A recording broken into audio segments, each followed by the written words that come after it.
Au cours de l'été passé, 200 000 de nos jeunes dans le monde entier ont accru leur foi en participant à l'une des centaines de sessions d'une semaine de la conférence FSY.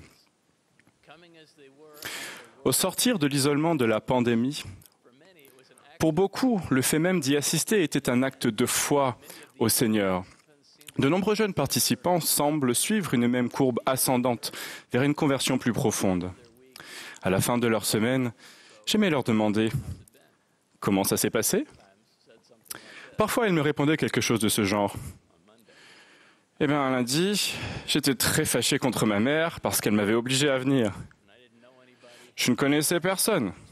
Je pensais que ce n'était pas fait pour moi, que je n'aurais pas d'amis. Mais maintenant, nous sommes vendredi. Et je ne veux plus partir d'ici. Je veux ressentir l'esprit dans ma vie. C'est comme ça que je veux vivre. »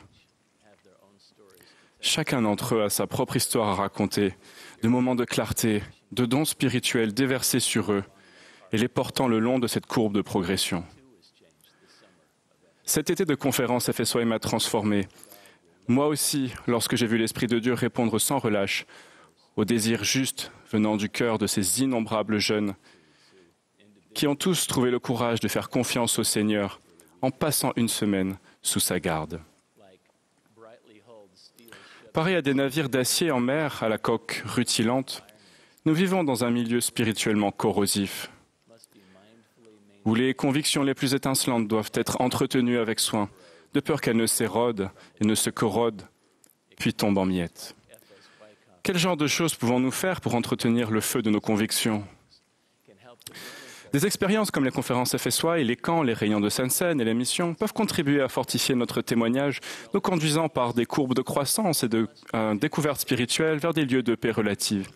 Mais que devons-nous faire pour y rester et continuer à marcher résolument avec constance dans le Christ, plutôt que de glisser en arrière ? Nous devons continuer à faire ce qui nous a conduits là au départ, c'est-à-dire prier souvent, nous immerger dans les Écritures et servir avec sincérité. Pour certains d'entre nous, le simple fait d'assister à la réunion de Sainte-Seine peut nécessiter d'exercer notre confiance au Seigneur. Mais une fois que nous y sommes, l'influence guérisseuse de la Sainte-Seine du Seigneur, l'infusion des principes de l'Évangile et les soins apportés par la communauté de l'Église peuvent nous amener à un niveau plus élevé. D'où vient le pouvoir que nous ressentons lorsque nous nous réunissons en personne ? À la conférence FSY, plus de 200 000 de nos jeunes ont appris à mieux connaître le Sauveur par un moyen simple, consistant à se réunir là où deux ou plus d'entre eux étaient assemblés en son nom, étudiant les Écritures et mettant en pratique l'Évangile, chantant ensemble, priant ensemble et trouvant la paix en Christ. C'est une recette efficace pour un éveil spirituel. Les frères et sœurs formant ce vaste groupe sont maintenant rentrés chez eux pour déterminer ce qui signifie « confie-toi en l'Éternel ». Même quand ils sont emportés par la cacophonie d'un monde turbulent. C'est une chose de répondre à l'invitation « écoute-le » dans un endroit calme et propice à la contemplation, les Écritures ouvertes.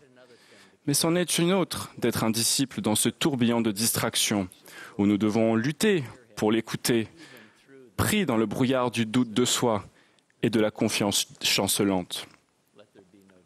Il ne fait aucun doute que ce sont des qualités de héros que nos jeunes manifestent lorsqu'ils appliquent leur cœur et leur esprit à rester forts, fermes face à la moralité changeante de notre époque.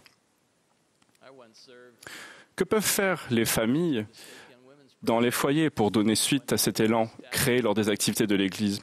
J'ai œuvré par le passé comme mari de la présidente des jeunes filles de Pieux. Un soir, j'ai eu la tâche de disposer des biscuits dans le hall pendant que ma femme dirigeait une réunion spirituelle dans la salle de culte pour les parents et les jeunes filles qui se préparaient à participer à un camp de jeunes filles la semaine suivante.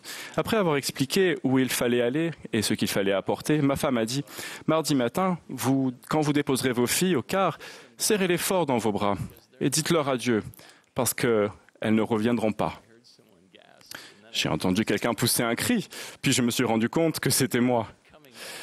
Elles ne reviendront pas, mais elle a alors poursuivi, quand vous déposerez ces filles du mardi matin, elles laisseront derrière elles les distractions des choses de moindre importance et elles passeront une semaine ensemble à apprendre et à progresser et à faire confiance au Seigneur. Nous allons prier ensemble, chanter, cuisiner, œuvrer ensemble, rendre témoignage ensemble et faire ce qui nous permet de ressentir l'Esprit de notre Père Céleste toute la semaine, jusqu'à ce que cela les imprègne jusqu'à la moelle. Samedi, les filles que vous verrez descendre de ce bus ne seront pas celles que vous avez déposées mardi. Elles seront de nouvelles créatures. Et si vous les aidez à persévérer sur ce plan plus élevé, elles vous étonneront. Elles continueront de changer, et votre famille aussi. Ce samedi-là, tout s'est passé exactement comme elle l'avait prédit. Pendant que je rangeais les tentes, j'ai entendu la voix de ma femme dans le petit amphithéâtre boisé où les filles s'étaient rassemblées avant de rentrer chez elles. Elle a dit « Ah, vous voilà. Nous vous avons guetté toute la semaine. Nos filles du samedi. » Les vaillants jeunes de Sion traversent une époque étonnante. Leur responsabilité particulière est de trouver la joie dans ce monde dont les prophètes ont prophétisé le dérèglement, sans faire partie de ce monde avec ses angles morts sur le chemin qui mène à la sainteté. On dirait presque que G.K. Chesterton voyait cette quête comme quelque chose d'appliqué au foyer et affermi par l'Église quand il a dit « Nous devons percevoir l'univers à la fois comme le château d'un ogre à prendre d'assaut et comme la chaumière où nous pouvons rentrer le soir. » Heureusement, ils ne sortent pas seuls. Ils ont les autres jeunes gens avec eux. Ils vous ont vous. Et ils suivent un prophète vivant, Russell Nelson, qui dirige avec l'optimisme averti d'un voyant, proclamant que la grande entreprise de cette époque, le rassemblement d'Israël, sera grandiose et majestueuse. Cet été, ma femme Kaline et moi changions d'avion à Amsterdam, où, il y a de nombreuses années, j'étais un jeune missionnaire. Après avoir péniblement essayé d'apprendre le néerlandais pendant plusieurs mois, j'atterrissais à bord d'un avion de la KLM et le commandant de bord a fait une annonce incompréhensible au micro.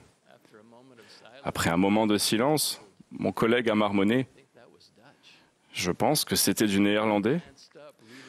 Nous nous sommes regardés et avons lu dans nos pensées « Tout est perdu ». Mais tout n'était pas perdu. Tandis que je m'émerveillais des efforts de foi que nous avions faits alors que nous traversions cet aéroport, en route vers les miracles qui abonderaient dans notre vie de missionnaire, j'ai été brusquement ramené au présent par un missionnaire en chair et en os qui prenait l'avion pour rentrer chez lui. Il s'est présenté et m'a demandé « Président, que dois-je faire pour rester fort ?» C'est cette même question que nos jeunes ont à l'esprit quand ils quittent les conférences FSY. Les jeunes de camp, les voyages au temple, les camps de jeunes, les voyages au temple, et chaque fois qu'ils ressentent les pouvoirs des cieux. Comment notre amour pour Dieu peut-il faire de nous des disciples permanents? J'ai senti un élan d'amour pour ce missionnaire qui vivait les dernières heures de sa mission. Et dans ce moment de quiétude venant du Saint-Esprit, j'ai entendu ma voix se briser lorsque je disais simplement « Vous n'avez pas besoin de porter une plaque pour porter son nom. » Je voulais mettre mes mains sur ses épaules et lui dire « Voilà ce que vous devez faire. Rentrez chez vous et restez exactement comme ça. Vous êtes si bon que vous brillerez dans le noir. Votre discipline et vos sacrifices en mission ont fait de vous un fils de Dieu magnifique. Continuez à faire chez vous ce qui a fonctionné si puissamment ici. Vous avez appris à prier, à qui adresser vos prières, ainsi que le langage de la prière. Vous avez étudié les paroles du Sauveur et appris à l'aimer en essayant d'être comme lui. Vous avez aimé notre Père Céleste comme il l'a aimé. Vous avez servi autrui comme il l'a fait. Vous avez obéi au commandement comme il y a obéi. Et quand vous avez failli, vous vous êtes repenti. Votre qualité de disciple n'est pas un slogan sur un t-shirt. Elle est devenue votre vie, vécue résolument pour les autres. Alors rentrez chez vous et faites de même. Soyez le même. Entretenez cet élan spirituel tout le reste de votre vie. Je sais qu'en faisant confiance au Seigneur Jésus-Christ et à son chemin des alliances, nous trouverons la confiance spirituelle et la paix en entretenant des habitudes saintes qui alimenteront le feu de notre foi. Puissons-nous tous nous approcher toujours plus près de ce feu réconfortant et y rester quoi qu'il arrive. Au nom de Jésus-Christ, Amen.